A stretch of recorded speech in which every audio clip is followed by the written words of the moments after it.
Okay, so what does this picture of an X and a Y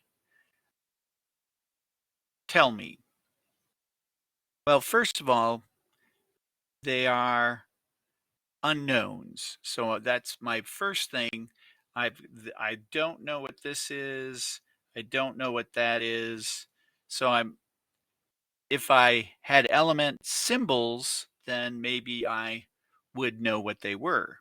But I do have clues. These brackets tell me something. Right here, these brackets. And then this, the +2 and the -2, tells me that they are ions. Right? And what the brackets tell me is that there is a bond here,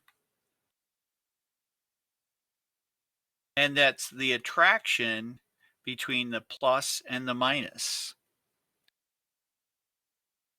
So that means I can call this an electrostatic attraction because of the positive and negative charges that are holding this together.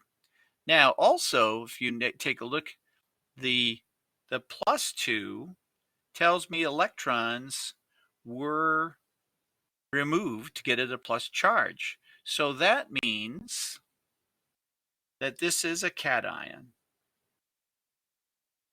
Okay. The -2 on this side tells me that this is an anion. Had to gain electrons. Now, it is not a covalent.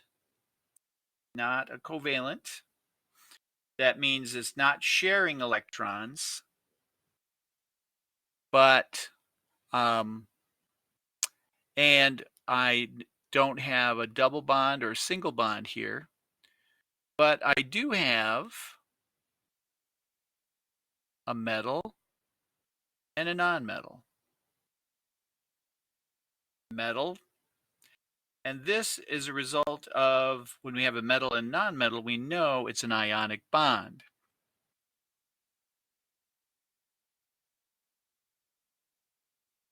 Now, certain things of ionic bonds that we know they form solids that are crystalline shape, and they have a high melting point. All right, so did we get everything here? I think so. Cations, because of the +2, loses electrons. It's a metal because metals lose electron. -2 makes it an anion. That makes this a nonmetal. And this charge between here, the electrostatic bond, makes this an ionic bond. And this makes a salt,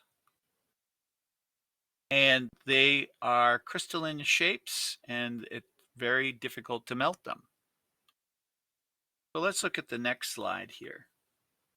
All right, so process of elimination, notice that we don't have the brackets, we have this line here, and those lines tell me that this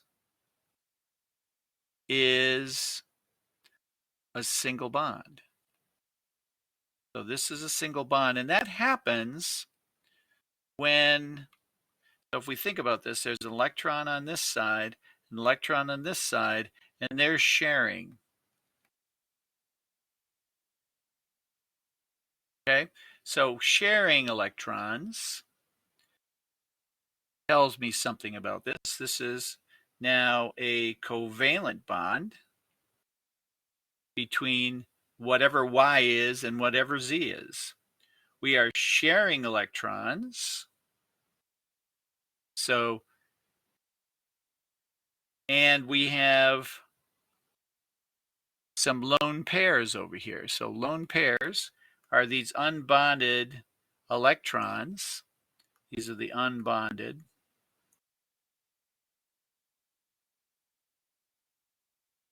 electrons. So we have some lone pairs. We know it's not a double bond because it's only sharing 2 electrons, and it's a double bond has 2 lines. We know it's not a metal and a non-metal because that would be ionic.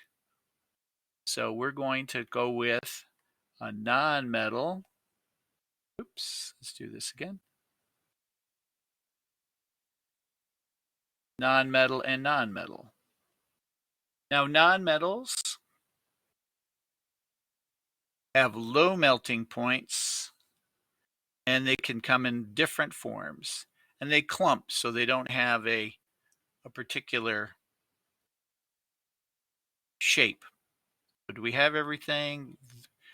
Don't need to have the double bond, the metal and non-metal, crystalline, high melting point, anion, atomic, ionic bond. Yep, we've got everything here.